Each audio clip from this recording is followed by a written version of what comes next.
উসওয়াতুন হাসানাতুন লিমান কানা ইয়ারজুল্লাহা ওয়াল ইয়াউমাল আখিরা ওয়া যাকারাল্লাহা কাসীরা।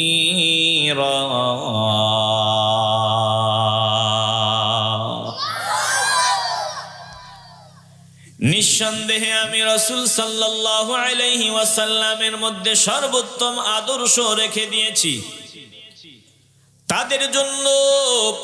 বলে লিমান কানা ইয়ারজুল্লাহা ওয়াল ইয়াউমাল আখিরা, যারা এই আশা করে যে আখিরাতে আমি আল্লাহর সামনে দাঁড়াতে হবে, যাদের দিলেই বিশ্বাস আছে যে পরকাল সত্য, পরকালে আল্লাহর সামনে দাঁড়াতে হবে, পরকালের আশা যারা করে তাদের জন্য আমার রসুলের মধ্যেই সর্বোত্তম আদর্শ আমি রেখে দিয়েছি।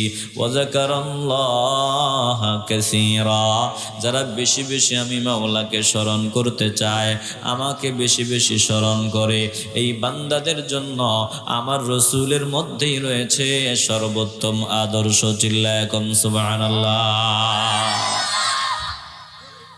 শিশু হিসাবে আমার নবী শিশুদের আদর্শ, যুবক হিসাবে আমার নবী যুবকদের আদর্শ, যারা বয়স্ক তাদের জন্য আমার নবী সর্বোত্তম আদর্শ। চিল্লায় বলতে হবে ঠিক কিনা? নবীজির গোটা জিন্দিগির দাম আছে না নাই? নাকি এমন কথা বলবেন যে নবীজির 40 বছর হায়াতের কোনো দাম নাই? 40 বছর তিনি শুধু আব্দুল্লাহর পোলা মুহাম্মদ, 40 বছর পরে তিনি হয়েছেন মুহাম্মদ সাল্লাল্লাহু আলাইহি ওয়াসাল্লাম। এমন কথা যারা বলে দিল থেকে ইমানের আওয়াজে বলবেন, তারা আমাদের আপন না দুশ্মন? আসতে বলবেন না, জোরে বলেন। বলুন, দোলনা থেকে শুরু করে, দোলনা না, মায়ের পেট থেকে শুরু করে, মায়ের পেট না এরও আগ থেকে, রুহের জগৎ থেকে, বরং তারও আগ থেকে আমার নবীর প্রত্যেকটা মুহূর্তের দাম সম্মান আছে না নাই?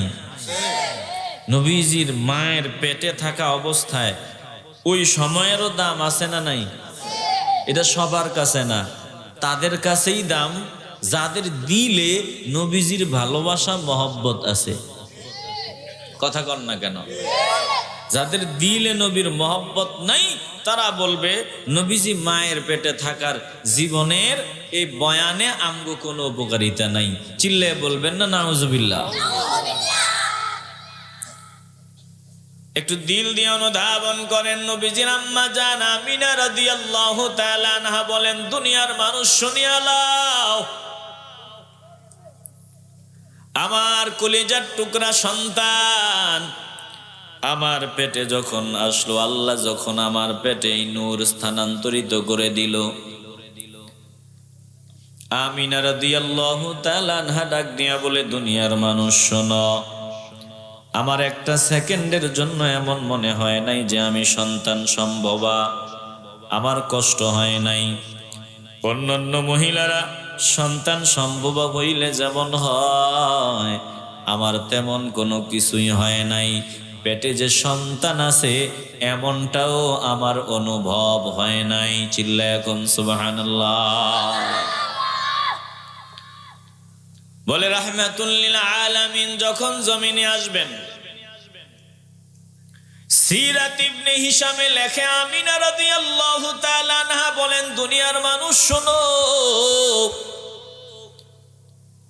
আমি দেখলাম আমার কাছে একজন আগন্তুক অপরিচিত ব্যক্তি হাজির হয়। এই অপরিচিত আগন্তুক ব্যক্তি আমার সামনে হাজির হইয়া সালাম জানাইয়া আমারে বলে যে আপনি জানেননি আপনি যাকে গর্ভে ধারণ করেছেন তিনি কে? তিনি সাধারণ কোনো মানুষ না, তিনি সাধারণ কোনো ব্যক্তি না, তিনি অসাধারণ এক ব্যক্তি।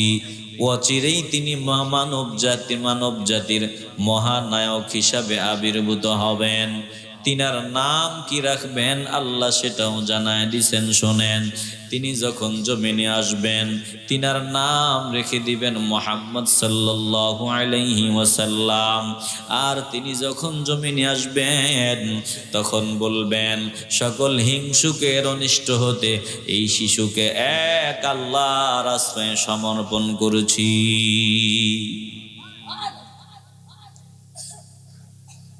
আমিনা রাদিয়াল্লাহু তাআলা আনহা বলেন, দুনিয়ার মানুষ শোনো, আমি দেখলাম আমার পেটের ভিতর থেকে একটা নূর চমকায়। ওই নূরের আলোতে, নূরের রশ্মিতে, নূরের আলোর ছটায় আমার সামনে বুশরার প্রাসাদ সমূহ পর্যন্ত আলোকৃত হয়ে গেছে। আমি আমার হুজরার ভিতরে থেকে বুশরার প্রাসাদ সমূহ পর্যন্ত দেখতে পেয়েছিলাম। চিল্লায় কোন সুবহানাল্লাহ। আমার নবী রাহমাতুল লিল আলামিন মায়ের পেটের ভিতরে আছেন, এখনো জমিনে আসেন নাই। 6 মাস যখন মায়ের পেটের ভিতরে 6 মাস চলতেছে, ওই সময় বাবা হারা হন, বাবা হারা আমার নবী ইয়াতীম। আল্লাহ কোরআনে কারিমে বলেন, ও দোস্ত আমার, আমি আপনার ইয়াতীম বানাইয়া জমিনে পাঠাইলাম। আপনি ইয়াতীম, এমন ইয়াতীম আপনার মতো টাটকা ইয়াতীম আর হতে পারে না। আপনি জমিনে যাওয়ার আগেই আমি আপনার বাবাকে উঠায় আনলাম। আল্লাহ তাআলা বলেন, এজন্য আপনি ইয়াতীমদের প্রতি একটু আলাদা নজর দিবেন। ফাআম্মাল ইয়াতীমা ফালা তাকহার, ইয়াতীমদের প্রতি কঠোর হওয়া যাবে না, ইয়াতীমদের মহব্বত করবেন। কেন ইয়াতীমদের মহব্বত করবেন? কারণ মুসলমান মানে চিন্তা করবে, আমি যে মুসলমান, আমি যেই নবীর উম্মত, আমার নবী ছিলেন ইয়াতীম। এই জন্য নবীর উম্মত মানে ইয়াতীমদের প্রতি যত্নবান হবে। একটা জবানও বন্ধ রাখবেন না। দিলটা যদি পরিষ্কার হয় ইমানের আওয়াজে বলবেন। যদি আপনি খবর পান পাশে কোনো আল্লাহর বান্দা 2 বছরের 3 বছরের বাচ্চা রাখিয়া জমিন থেকে বিদায় হয়, এই বাচ্চাটার দিকে আলাদা নজর দিবেন। পারলে তার ভরণ পোষণের ব্যবস্থা করবেন, মাথায় হাত বুলাবেন, ও যাতে কষ্ট না পায়। আপনার ছেলেরে যা খাওয়ান তারেও তা খাওয়াবেন। বরং বলবেন, আল্লাহ, আপনি যদি আমারে আরেকটা সন্তান দিতেন তাইলে তো আমি খাওয়াইতাম। অতএব ইয়াতীম যাতে কষ্ট না পায়, আমার সন্তানের জন্য আমি যা খরচ করব, ইয়াতীমের জন্য আমি তা খরচ করব। যে বান্দা ইয়াতীমকে ভালোবাসবে, ইয়াতীমকে মহব্বত করবে, এরে বাবা ওই দিন বেশি দূরে না যেদিন তুমিও ইয়াতীম হবা, আমিও ইয়াতীম হব। কেমন টাটকা ইয়াতীম? বলে দুনিয়ার ইয়াতীমদের তো খোঁজ খবর নেওয়া যায়, পাশে দাঁড়ানো যায়, কিন্তু আমার দেহ থেকে মানুষটা যখন বের হয়ে যাবে, রূহটা যখন বের হয়ে যাবে, তখন আমি এমন ইয়াতীম, দুনিয়ার মানুষগুলো মুহূর্তের মধ্যে আমাকে ভুলে যাবে। সাদা কাপড়ের প্যাকেট বানাইয়া মাটিতে গর্ত খনন করিয়া মাটি চাপা দিয়া জন্মের মতো চলে আসবে, আমার আর খবর নিবে না।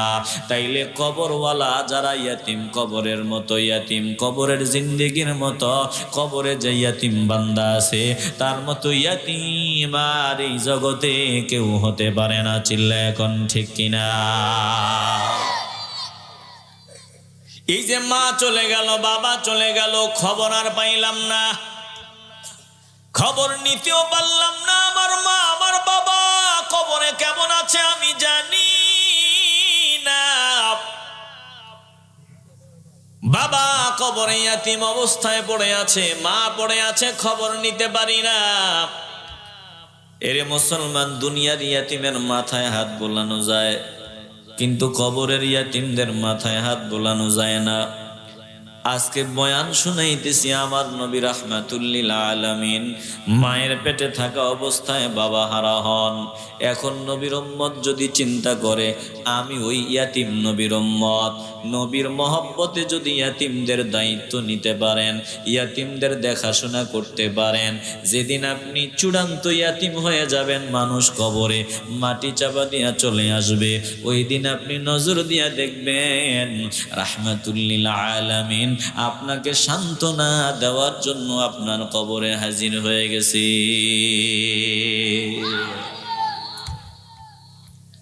কথাগুলো কি বিশ্বাস হয়?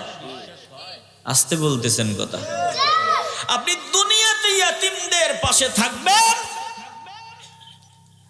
আপনি দেখবেন কবরে রাহমাতুল লিল আলামিন আপনার সামনে হাজির, সান্ত্বনা দিয়া বলবে, রে বান্দা, ও উম্মত, তোর কোনো টেনশন নাই, তোর কোনো চিন্তা নাই। জমিনে তুই আমি ইয়াতিম ছিলাম বলে ইয়াতিমদের পাশে ছিলি, ইয়াতিমদের দেখাশোনা করছিলি, ইয়াতিমদের মহব্বত করেছিলি। আজ তুই কবরে ইয়াতিম অবস্থায় থাকবি, এটা হয় না। আজ আমি নবী তোর পাশে আছি তোরে সান্ত্বনা দেওয়ার জন্য। তোর কোনো চিন্তা নাই, মিজানের পাল্লায় তোর কোনো চিন্তা নাই, ফুলসিরাতেও তোর কোনো চিন্তা নাই, হাসরের ময়দানে তোর কোনো চিন্তা নাই। কারণ তুই ইয়াতিমদের ভালোবাসতি আমি নবীর ভালোবাসায়। এই জন্যই জান্নাতের বাগানে যারা আছেন একটা জবানও যাতে বন্ধ না থাকে, সবগুলো জবান খুলে ইমানের আওয়াজ দিয়া বলবেন আমার নবী ইয়াতিম ছিলেন। বলেন আমরা ইয়াতিমদের ভালোবাসতে চাই কি চাই না? আসতে বলবেন না, জোরে বলেন। আমার নবী মায়ের পেটে থাকা অবস্থায় বাবা হারা। একটু কল্পনা করেন, আপনার সন্তান যদি, আপনার 2টা সন্তান আছে, 3টা সন্তান আছে, 2 বছর 3 বছর 4 বছর বয়সের, এই যে ছোট বাচ্চা, এই মুহূর্তে যদি আপনি জমিন থেকে বিদায় হয়ে যান, আপনার ছোট বাচ্চাটা বাবা হারা হয়ে গেল। বাবার শূন্যতা জীবনেও পুরা করা যায় না রে বাবা।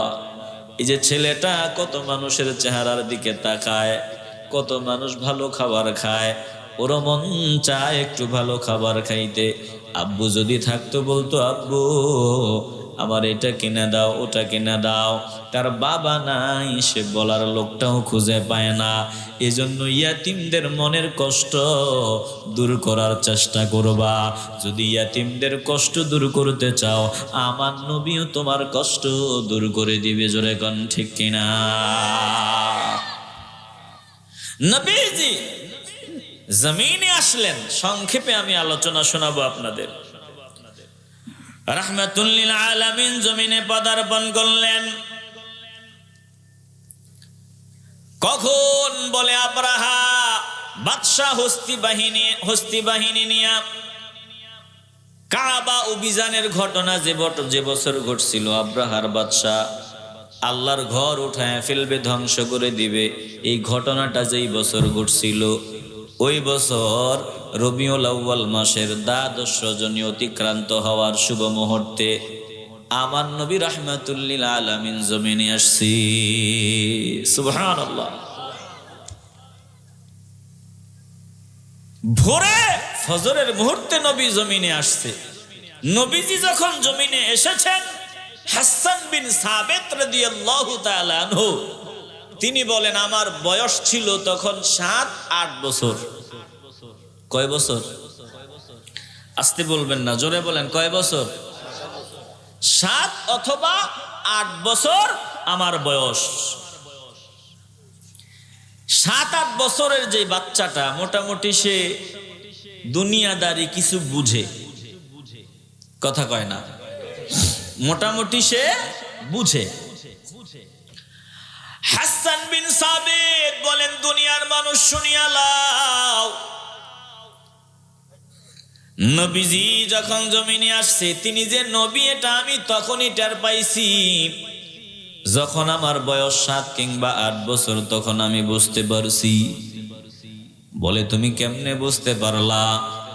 বলে নবীজি যখন জমিনে আসছে তখন একজন ইয়াহুদি পাহাড়ের উঁচু টিলার উপরে দাঁড়াইয়া উঁচু জায়গায় উঠিয়া জোরে জোরে চিল্লানি আরম্ভ করে দিছে, ওহে ইহুদি সমাজ, ওহে ইহুদি সমাজ বলিয়া জোরে জোরে চিল্লানি আরম্ভ করছে। ইহুদিরা সবাই তার পাশে হাজির। বলে, কেন তুমি চিল্লাও? বলে, চিল্লাবো না, তোমাদের খবর নাই, আজ রাত আহমদ নামের নক্ষত্র উদিত হয়ে গেছে। আজ রাত আজকেই মুহাম্মদ সাল্লাল্লাহু আলাইহি ওয়াসাল্লামের আগমন হয়ে গেছে। চিল্লায় এখন সুবহানাল্লাহ। হাসান বিন সাবিত বলেন, আমি তখনই টের পাইছি যে নবীজি জমিনে আসছেন। রাহমাতুল লিল আলামিন জমিনে আসার পর দাদা আব্দুল মুত্তালিবের কাছে খবর চলে যায়। আব্দুল মুত্তালিব দৌড়ে আসলেন, সন্তান হারা নাতি। এবার নাতিকে কোলে নিলেন। আমিনা রাদিয়াল্লাহু তাআলা আনহা জানায় দিলেন, আব্বাজান, তিনার ব্যাপারে যা যা করার আল্লাহ তাআলার পক্ষ থেকে তা জানায় দেওয়া হয়েছে। আমি একজন আগন্তুককে দেখলাম, তিনি সব বলে দিছেন। তিনার নামটা কি হবে, কি নাম রাখা লাগবে, ওটাও বলে দিছেন। আমিনা রাদিয়াল্লাহু তাআলা আনহা সব বলে দেওয়ার পর এবার আব্দুল মুত্তালিব আমার নবীর নিয়ে কাবার ভিতরে ঢুকলেন, মাওলার দরবারে শুকরিয়া আদায় করলেন, আর আল্লাহর নবীকে আবার মায়ের কোলে ফিরাইয়া দিলেন। এবার ধাত্রী মার সন্ধান করা আরম্ভ করে দিলেন। তদানীন্তন সময় প্রচলনটা ভালো চলতো যে ধাত্রী মাতার মাধ্যমে দুগ্ধ পান করানো হতো। এখন ধাত্রী মাতা দুধ পান করানোর মতো একজন কাকে পাওয়া যায়? আব্দুল মুত্তালিব কাকে পাওয়া যায় খোঁজার জন্য বের হয়। অবশেষে খুঁজতে খুঁজতে পেয়ে গেলেন বনু সাদ ইবনে বাকর গোত্রের আবু জুয়াইবের কন্যা হালিমা রাদিয়াল্লাহু তাআলা আনহাকে পেয়ে গেলেন ধাত্রী মাতা হিসাবে। চিল্লায় বলবেন না আলহামদুলিল্লাহ। বিরক্ত হইতেছেন আপনারা? একটু হৃদয় দিয়ে উপলব্ধি করেন, নবীজির জীবনী আলোচনা করতে বলা হয়েছে। সংক্ষিপ্ত আকারে যতটুকু সম্ভব আমরা শুনবো ইনশাআল্লাহ। হালিমা রাদিয়াল্লাহু তাআলা আনহা নিজেই বর্ণনা করেন, দুনিয়ার মানুষ শুনো, বছরটা ছিল দুর্ভিক্ষের, কষ্টের, বৃষ্টি নাই, বৃষ্টি হইতেছিল না, দুর্ভিক্ষের দিন। আমরা বনু সাদ ইবনে বাকর গোত্রের কিছু ধাত্রী মহিলা যাদের সন্তান প্রসব করেছি, এরকম কিছু মহিলা আমরা মক্কা অভিমুখে রওনা দিলাম। উদ্দেশ্য হলো মক্কা শরীফে গিয়া ওখান থেকে আমরা এরকম শিশু পাবো। শিশু যখন পাবো উত্তম পারিতোষিক পাবো, সম্পদ পাবো। ওই সম্পদ পেলে আমাদের দুঃখ কষ্ট লাঘব হবে। হালিমা রাদিয়াল্লাহু তাআলা আনহা বলেন, আমরা রওনা দিলাম, কিন্তু রওনা যে দিলাম সবার থেকে শোচনীয় অবস্থা, খারাপ অবস্থা ছিল আমি হালিমার। আমার একটা গাধা ছিল সাদা, এটা সবার চাইতে দুর্বল। আমার উষ্ট্রি ওটা একেবারে আরো দুর্বল। আমার স্তনে দুগ্ধ নাই, আমার সন্তান দুধ দিতে পারি না ঠিক মতো, কান্নাকাটির আওয়াজ আর কান্নাকাটির আওয়াজ, এই ছিল আমার অবস্থা। সবাই আমার আগে আগে যায়, আমার গাধা দুর্বল, আমার উষ্ট্রি দুর্বল, আমরা সবাই দুর্বল, আমরা সবাই পেছনে পড়ে আছি। এজন্য বহু গালগালাজ আমাদেরকে শুনতে হয়। আমরা পিছনে পড়ে যাই, সবাই সামনে চলে যায়, বহু কথা আমাকে শুনতে হয়েছে।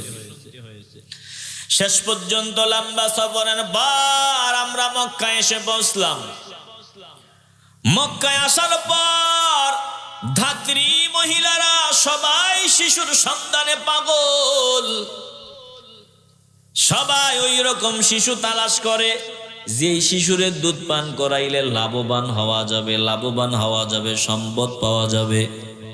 বলে রাহমাতুল লিল আলামিন, আমার নবী রাহমাতুল লিল আলামিন তিনার দিকে সবাই নজর দেয়, নজর দিলে বড় মায়া লাগে, বড় মায়া লাগে। কিন্তু যখনই ধাত্রী মহিলারা শুনতে পায় এটা ইয়াতিম সন্তান, বাবা নাই, তখন পিছু হটে যে ইয়াতিম সন্তান নিয়ে আর কি পাবো, কি আর সম্পদ পাবো, বাবা নাই, বাবা নাই তো সম্পদ পাবো কি, দাদা আর মা কি বা দিবে। এজন্য ইয়াতিম বলে কেউ নিতে চায় না, কেউ নিতে চায় না। কিন্তু চেহারার দিকে নজর দিয়া বড় মায়া লাগে। মায়া লাগলে হবে কি, ওরা তো এসেছে কিছু পাওয়ার জন্য, এখন বাবা হারা সন্তান নিয়া তেমন কিছু পাওয়া যাবে না। একজন সন্তানের, আপনার ছেলেকে, আপনার মেয়েকে সবাই আদর করে, আপনি আছেন বলে, বাপ আছে, বাপের অর্থ আছে, এজন্য সবাই দেখবেন আদর করে, যেটা অমুকের পোলা, অমুকের মেয়ে। কেন? আপনি আছেন, আপনার সম্পদ আছে। আপনি না থাকলে আবার আপনার সন্তানগুলার এরকম ভালো কেউ বাসবে না। কথা কন না কেন? এখন আপনার দিকে তাকাইয়া হলেও আপনার সন্তানদেরকে মানুষ ভালোবাসে।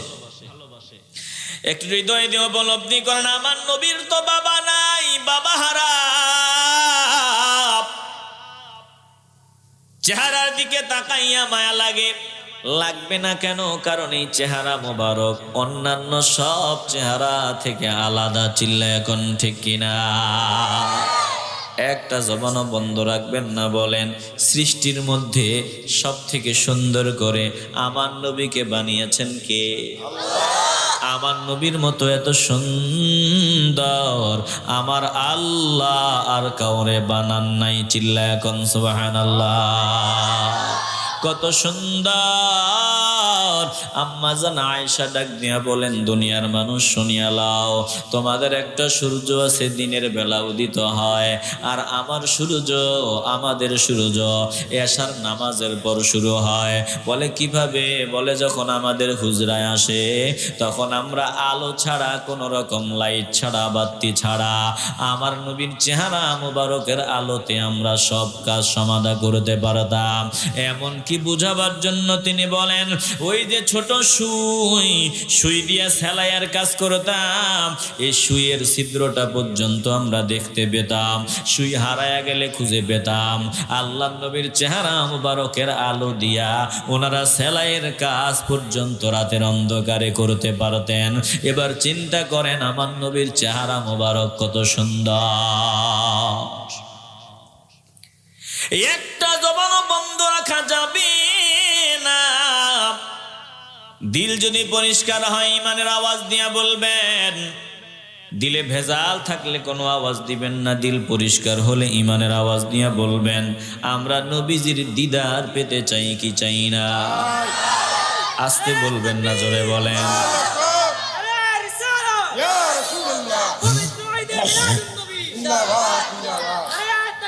আল্লাহ নবী রাহমাতুল লিল আলামিনের দিকে তাকাইয়া সবারই মায়া লাগে।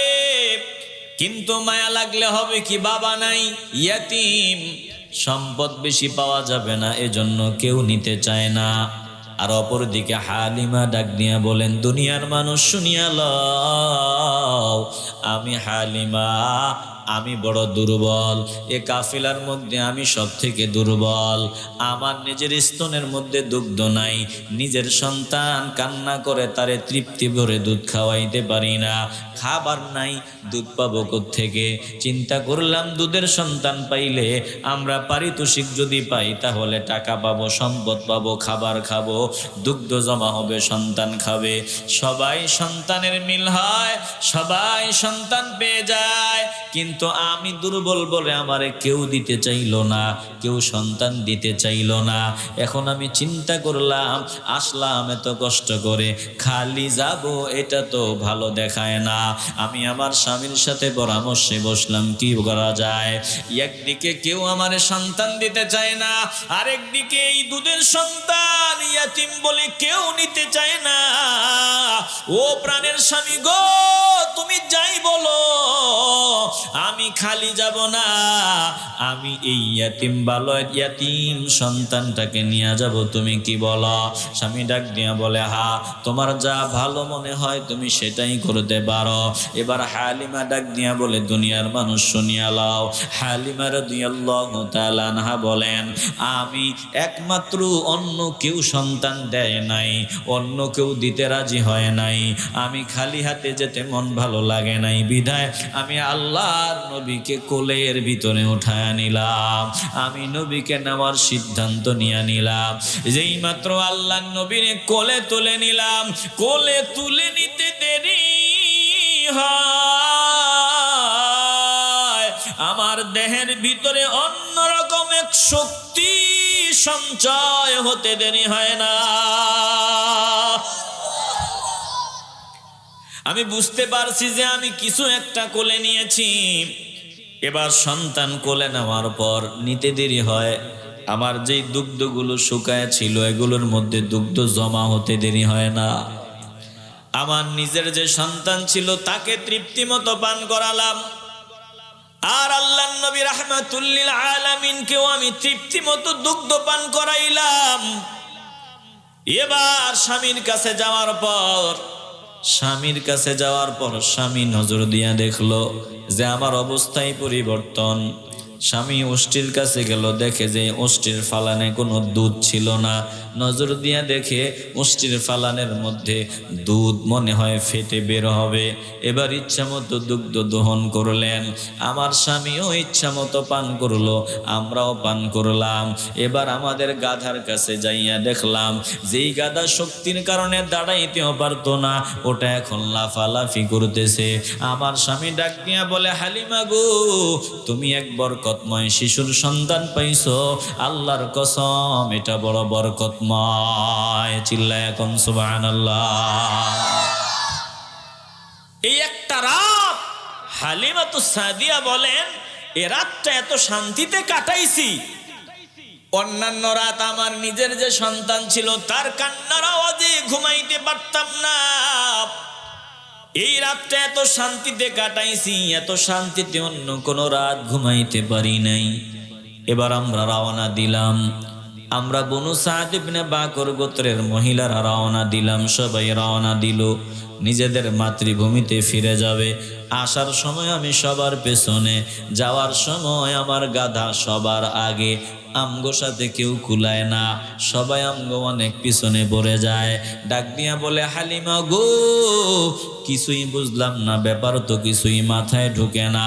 এটা কি তোমার ওই গাধা যেটা আসার সময় বড় দুর্বল ছিল, হাঁটতেও পারতো না, এখন এটা এত শক্তি পাইল কই? এত শক্তি কোথায় পাইল? এখন এটার সাথে আমরা কেউ কুলাই না, এত শক্তি কোথায় পাইল?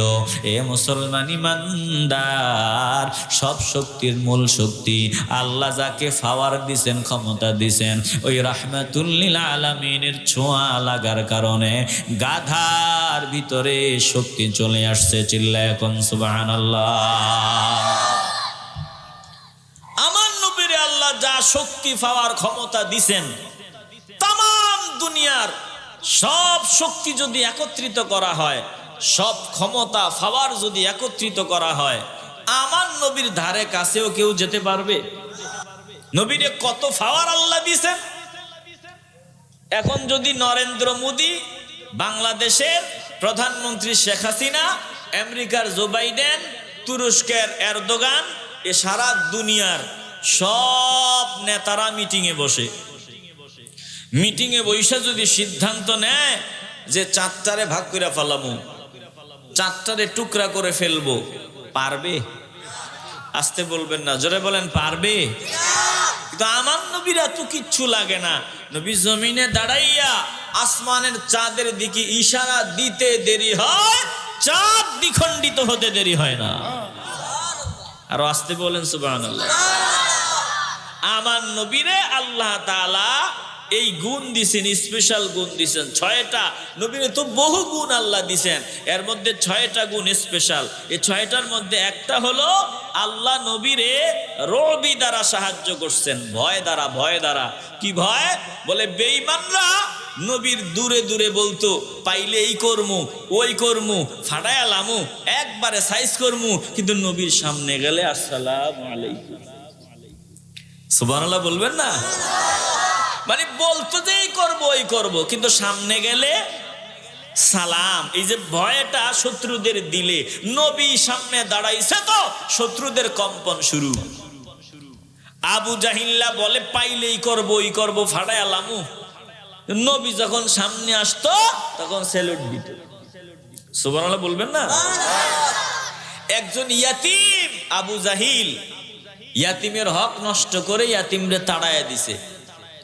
ওই ইয়াতিম আবু জাহিলের দোস্ত যারা আছে তারা মনে মনে চিন্তা করছে মুহাম্মদ সাল্লাল্লাহু আলাইহি ওয়াসাল্লামকে মাইর খাওয়ানোর সাইজ করানোর এটা একটা সময়, উপযুক্ত সময়।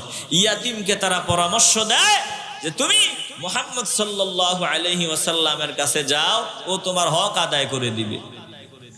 আবু জাহিলের বন্ধু যারা তারা তো পারতো যে আবু জাহিল্লার কাছে গিয়ে এই বেটা ওর হক করে দিয়ে দে, ইয়াতিমের অধিকার ফিরিয়ে দে। ওরা এটা করতে পারতো, কিন্তু ওরা এটা করবে না, কারণ আবু জাহিলের বন্ধু যারা তারা তো তার মতোই, কথা কয় না। ডাকাতের বন্ধু যারা তারা সবই তো ডাকাত। আসতে বলবেন না, জোরে কোন ঠিক কিনা? তো ওরা পরামর্শ দিল মুহাম্মদ সাল্লাল্লাহু আলাইহি সাল্লামের কাছে যাও, ও দেখবা তোমার হক আদায় করে দিবে। এটা ইয়াতিমের প্রতি ভালোবাসার টানে ওরা বলে নাই। ওরা চিন্তা করছে ইয়াতিম যখন নবীর কাছে যাবে আর আমার নবী যখন ইয়াতিমের হক আদায় করে নেওয়ার জন্য আবু জাহিলের সামনে আসবে, তখন আবু জাহিল কইছে না যে মুহাম্মদ সাল্লাল্লাহু আলাইহি ওয়াসাল্লামরে পাইলে ইচ্ছা মতো ফাটাবো, মারমু, সাইজ করমু। তখন নবীরে মারবে, তাদের মজা লাগবে। ইয়াতিম আল্লাহর নবীর সামনে দাঁড়াইয়া কান্নার আওয়াজ, আমার নবী অসহায়দের কান্না সহ্য করতে পারেন না। নবীজি ইয়াতিমের হাত ধরলেন, বললেন চল চল চল, আজকে তোর অধিকার আদায় না করে আমি নবী ঘরে ফিরব না। আবু জাহিল্লার সামনে যেই মাত্র আল্লাহর নবী হাজির হয়, ওদিকে আবু জাহিলের বন্ধু যারা দূরে দাঁড়ায় দেখতেছে ঘটনা কদ্দুর গড়ায়। এখন আবু জাহিল নবীরা মারবে, কিন্তু না না না, আমার নবী যেই মাত্র সামনে আসলো আবু জাহিল থরথর করে কম্পন শুরু করে দেয়, আমার নবীরে মেহমানদারি করা শুরু করে দেয়, বলে বসেন, আদর আপ্যায়ন করা আরম্ভ করে দেয়। আল্লাহর নবী বলে আদর আপ্যায়নের জন্য আসি নাই, ইয়াতিমের হক তাড়াতাড়ি ফিরায়া দাও, ইয়াতিমের হক জলদি করে ফিরায়া দাও। আমার নবী বলতে দেরি হয়, আবু জাহিল ইয়াতিমের হক ফিরাইয়া বিদায় হতে ফিরাইয়া দিতে দেরি হয় না। এবার আবু জাহিলের দোস্তরা সামনে দাঁড়াইয়া কয় সিটার, এতদিন আমগরে কইছো জোরে পাইলে ফাটাই বাই করবা ওই করবা, এখন সামনে আসছে যে এক শ্রদ্ধা সম্মান ভক্তি দেখাইছো, তুমিও মনে হয় চুপি চুপি মুসলমান হয়ে গেছে। আবু জাহিল বলে আরে না, আমি মুসলমান হতে যাবে কেন? বলে তাইলে আমরা নিজের চোখে যা দেখলাম তারে যেই সম্মান ইজ্জত তুমি দিছো এটার মানে কি? বলে এটার মানে আমি যা দেখছি তোরা যদি তা দেখতি তাইলে কি সম্মান আমি দিছি আরো বেশি দিতি। বলে তুমি কি দেখছো?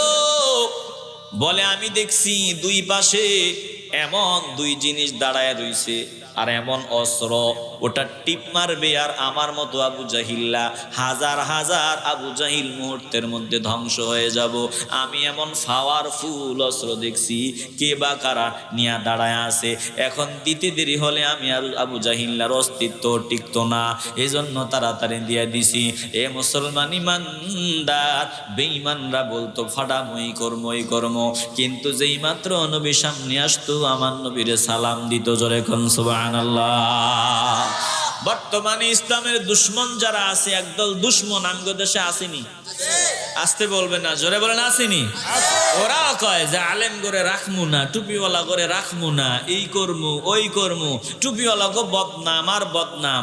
এ যত বদনামি তোমরা করো, টুপিওয়ালাদের যতই বিরোধিতা করো, চূড়ান্ত পর্যায়ে টুপিওয়ালাদের গলাতেই আল্লাহ বিজয়ের মালা উঠায় দিবে।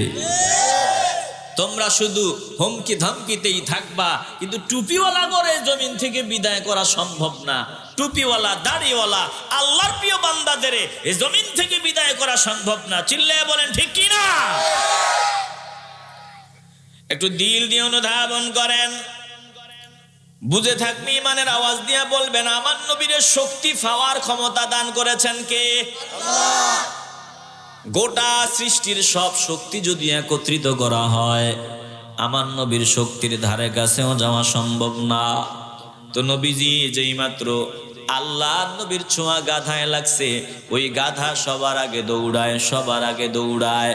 পিছনে মানুষ ডাক দিয়া কয়, হালিমা গো, কিছু বুঝলাম না, এটা কি ওই গাধা যেটা আসার সময় সবার পিছনে ছিল? বহু গালগালাজ করেছে তোমাকে, তোমার জন্য সময় নষ্ট হয়, এখন দেখি এটার এত শক্তি পাইল কই? বলে এই শক্তির মূল উৎস হলো রাহমাতুল লিল আলামিন। জোরে কোন সুবহানাল্লাহ। এবার হালিমাতুস সাদিয়া বললেন, আমরা বনু সাদ ইবনে বাকর গোত্রে ফিরে আসলাম। যেই মাত্র নবীজি আসলো, নবীজির উসিলা আমাদের বরকত আর বরকত, কোনো কিছুর অভাব নাই। এতদিন ছিল অভাব অনটন, এখন কোনো কিছুর অভাব নাই, কিচ্ছুর অভাব নাই। ওই ফালান আমাদের বকরির ফালান দুধে পরিপূর্ণ, ওষ্ঠীর ফালান দুধে পরিপূর্ণ। আমাদের আর খাবারের অভাব নাই, অর্থ সম্পদের অভাব নাই, কারণ আমার নবী যেখানে সেখানে রহমত, আমার নবী যেখানে আছে ওখানে আলাদা বরকত। একটা জবানও বন্ধ রাখবেন না, দিলটা যদি পরিষ্কার হয় ইমানের আওয়াজ দিয়ে বলবেন, আমরা নবীকে বুকে জড়ায়া নিতে চাই কি চাই না? আল্লাহ বলেন, লাকাদ কানা লাকুম ফি রাসূলিল্লাহি উসওয়াতুন হাসানাতুন লিমান কানা ইয়ারজুল্লাহ ওয়াল ইয়াউমাল আখিরা ওয়া যাকারাল্লাহা কাসীরা।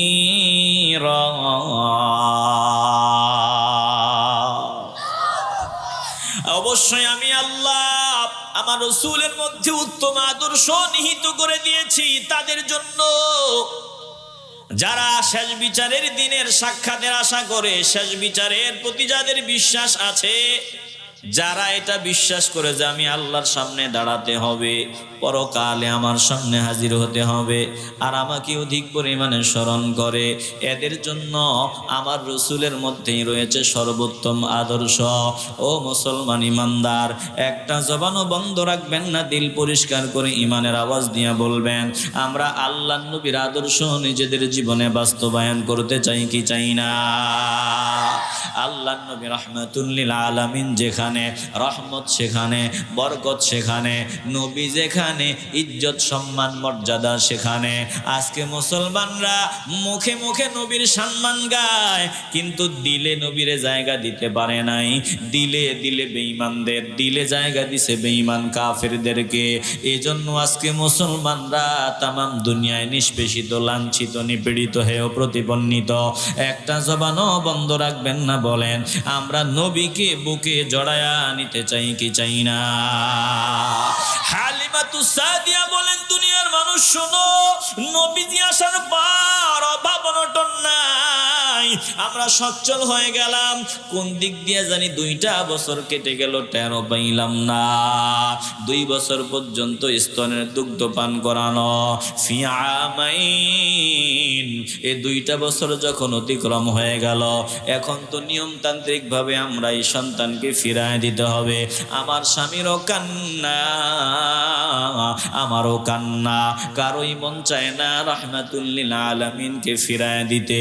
এবার আমরা নিয়মতান্ত্রিক ভাবে কান্না করলেও কিছু করার নাই, মায়া লাগলেও কিছু করার নাই, যার সন্তান তার কোলে ফিরায় দিতে হবে। বলে মক্কায় আসিয়া নবীজির আম্মা জান আমিনা রাদিয়াল্লাহু তাআলা আনহার সামনে আমরা কান্না করা শুরু করলাম, আর বললাম আরো কিছুদিনের জন্য যদি তাকে আতিনাকে আমাদের মাঝে দিতেন, তাইলে ভালো হতো। মক্কার পরিবেশটা বেশি ভালো না, এখানে রোগ ব্যাধি বেশি হয়, গ্রামের পরিবেশ অনেক সুন্দর। আরো কিছুদিনের জন্য মুহাম্মদ সাল্লাল্লাহু আলাইহি ওয়াসাল্লামকে দিয়ে দেন, আমাদের কাছে থাকুক। আমিনা রাদিয়াল্লাহু তাআলা আনহা তিনাদের কান্না দেখি মায়া লাগলো, বলে যাও যাও যাও নিয়ে নাও, আরো কিছুদিন তোমরা আমার সন্তানকে লালন পালন করো। এবার আনার পর অল্প কিছুদিন যাওয়ার পর হঠাৎ একদিন দুধ ভাই হালিমাতুস সাদিয়ার সন্তান দুধ ভাইয়ের সাথে আল্লাহর নবী রাহমাতুল লিল আলামিন মেষ চড়াতে গেলেন। মেষ চড়াতে যাওয়ার পর হঠাৎ করে দুধ ভাই দৌড়াইয়া হালিমাতুস সাদিয়ার সামনে গিয়া কান্না করে বলতেছে, আম্মা জান, একটা দুঃসংবাদ, বড় মারাত্মক দুঃসংবাদ। বলে কি দুঃসংবাদ? বলে আমার কুরাইশি ভাইয়ের অবস্থা বেশি ভালো না। বলে কি হয়েছে? বলে আমি নজর দিয়া দেখলাম দুইজন সাদা ধবধবে পোশাক পরিহিত লোক আসলো, হাতের মধ্যে কি জানি ওইগুলা নিয়া ও মাঝখান দিয়া আমার ভাইকে লম্বা করে শোয়াইলো, লম্বা করে শোয়াইয়া একেবারে বুকের মাঝখান দিয়া আলাদা করে ফেললো, কাটিয়া ফেললো, ভিতরে যা আছে সব কিছু বের করে ফেললো। এই অবস্থায় দেখি আমি দৌড়াইয়া তোমাদের কাছে আসলাম। হালিমাতুস সাদিয়া আর তিনার স্বামী দৌড়াইয়া কথাটা শুনিয়া দৌড়াইয়া গেলেন, গিয়া দেখেন আমার নবী দণ্ডায়মান, কি যেন ভাবতেছেন, কি যেন চিন্তা করতেছেন। এবার নবীজিকে বুকে জড়াইয়া ধরিয়া বলে, ও বাবা, ব্যাপার কি, তোমার কোনো অসুবিধা? বলে না না না, কোনো অসুবিধা তো বুঝলাম না। এই ঘটনা, দুইজন লোক আসলো, আমাকে লম্বা করিয়া শোয়াইলো, স্বর্ণের তস্তরিতে জমজমের পানিতে বরফ মিশ্রিত পানি, এরপরে আমার বুকের মাঝখান দিয়া কেটে ফেললো, কি জানি তালাশ করলো, আমার হৃৎপিণ্ডটা পর্যন্ত বাহির করলো, কি জানি তালাশ করলো জানি না। এরপরে আবার সব যথাস্থানে রাখিয়া সেলাই করিয়া বিদায় হয়ে গেল। আমি একটু ব্যথাও পাইলাম না, একটু যন্ত্রণাও আমার হইল না। এই ঘটনার পর হালিমার স্বামী চিন্তা করে, ও বিবি গো, আনছিলাম তো বড় আশা করিয়া, মনে হয় আর এই কুরাইশি সন্তানকে আর এক সেকেন্ডের জন্য আমাদের এখানে রাখা উচিত হবে না। চলো চলো চলো, আমিনার কুলেই তিনার সন্তানকে ফিরায়া দেই। এবার হালিমাতুস সাদিয়া আর তিনার স্বামী দুইজনে মিলিয়া আল্লাহর নবীকে নিয়া আমিনার সামনে হাজির হয়। আমিনা রাদিয়াল্লাহু তাআলা আনহা ডাক দিয়া বলে, ব্যাপার কি বুঝলাম না, এত আগ্রহ ভরিয়া নিলা, এত আগ্রহ করিয়া নিলা, আবার নিয়ে আসলা, ব্যাপারটা কি? বলে না, তেমন কোনো ব্যাপার না, চিন্তা করলাম আমার যা দায়িত্ব শেষ হয়ে গেছে, সামনে আবার কোনো দুর্ঘটনা ঘটলে আমার সমস্যা, এই জন্য ভালোই ভালোই আপনার সন্তান আপনি নিয়ে নেন। আমিনা বলেন, না না না, এত সহজে আমি তোমাদের ছাড়তেছি না, নিঃসন্দেহে এটার ভিতরে কোনো না কোনো কারণ আছে, যতক্ষণ কারণটা খুলিয়া না বলবা ততক্ষণ পর্যন্ত আমি তোমাদের ছাড়ব না। এবার হালিমা বলেন, আমাকে চাপ দেওয়ার পর আমি সব খুলিয়া বললাম। সব কথা খুলে বলার পর আমিনা রাদিয়াল্লাহু তাআলা আনহা আমাদেরকে জিজ্ঞাসা করলেন, হালিমা বলেন, আমাকে জিজ্ঞাসা করলেন, তোমাদের কি সন্দেহ হয় আমার সন্তানকে ভূতে আসর করছে, এমনটা কি মনে হয়? বলে, হ্যাঁ এমনটাই তো মনে হয়। আমিনা ডাক দিয়া বলে, না না না, তোমরা হয়তো জানো না, আমার সন্তানের ব্যাপারে আমি মা জানি, তোমরা জানো না। বলে, কি জানো? বলে, আমার সন্তান যখন পেটে, তখনই আমি বুঝতে পারলাম তিনি সাধারণ কোনো মানুষ না, তিনি অসাধারণ। আমি তখনই বুঝতে পারলাম, তখন তিনি গর্ভে থাকাকালীন ঘটনা শোনায় দিলেন, আগন্তুক আসলো, সুসংবাদ দিল, ভবিষ্যতে তিনি মানব জাতির মহানায়ক হবেন, এ সংবাদ দিয়া গেল। এরপরে গর্ভে থাকাকালীন আরো ঘটনাগুলো শোনায় দিলেন, আর বললেন, শোনো, আমার সন্তান যেদিন জমিনে আসছে, অন্যান্য সন্তান জমিনে আসার পর এদের ধরন একরকম হয়, কিন্তু আমার সন্তান যেদিন জমিনে হাজির হয়। জমিনে আসার পরে আমি নজর দিয়া দেখলাম আমার সন্তান দুইটা হাত মাটিতে রাখিয়া মাথাটা উপরের দিকে তাকাইয়া কি জানি বলতেছে, কি জানি বলতেছে। আমার সন্তানের সব কিছুই ব্যতিক্রম। মুসলমান ইমানদার, আমার নবী জমিনে আসার পর এই দুই হাত জমিনে রাখিয়া মাথাটা আসমানের দিকে দিয়া কি বলছেন? ভিন্ন কোনো কিছুই বলেন নাই। আমার নবী বলছেন উম্মতি উম্মতি উম্মতি। এ মুসলমান ইমানদার, যতদিন নবী জমিনে ছিলেন উম্মতি উম্মতি বলে কান্না করেছেন।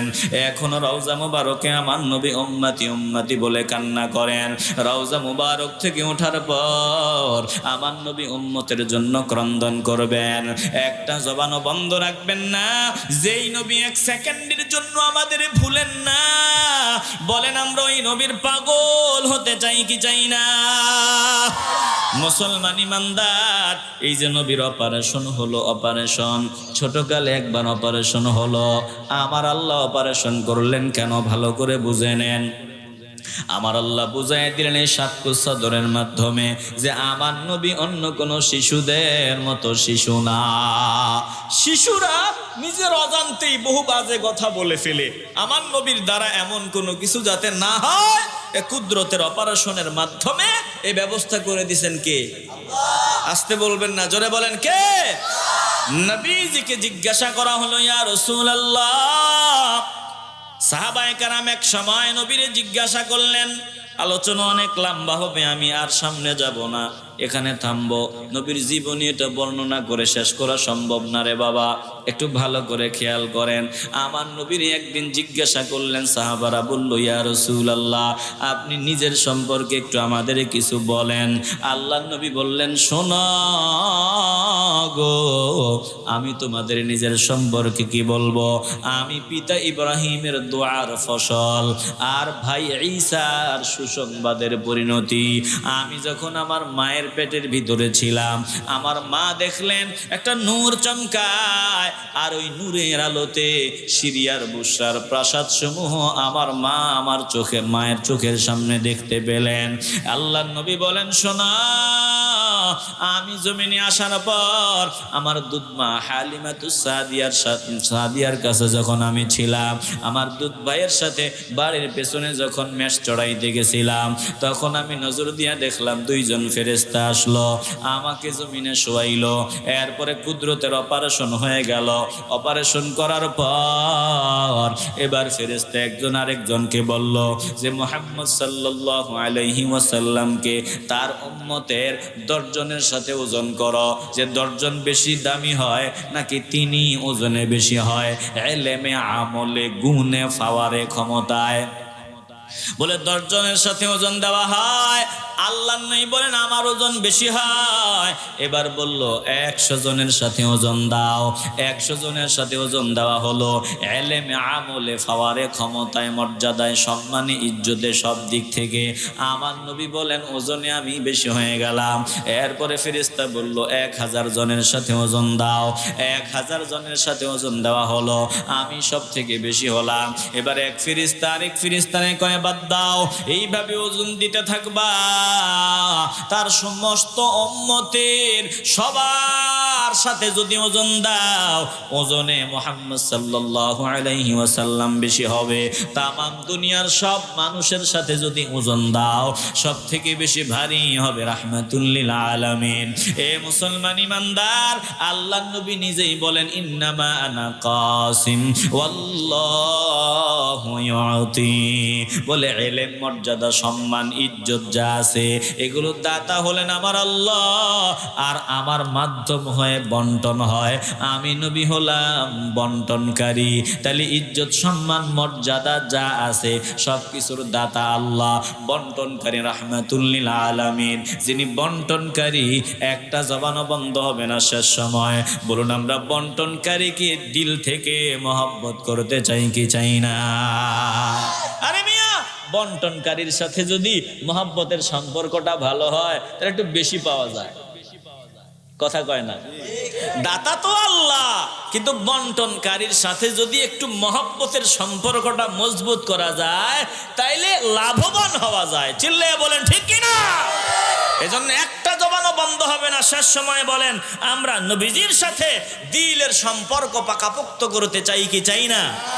তাহলে যারা পরকালে বিশ্বাসী, আল্লাহর সামনে দাঁড়াতে হবে, এটা যারা বিশ্বাস করে তাদের জন্য সর্বোত্তম আদর্শ হলো রাহমাতুল্লিল আলামিন।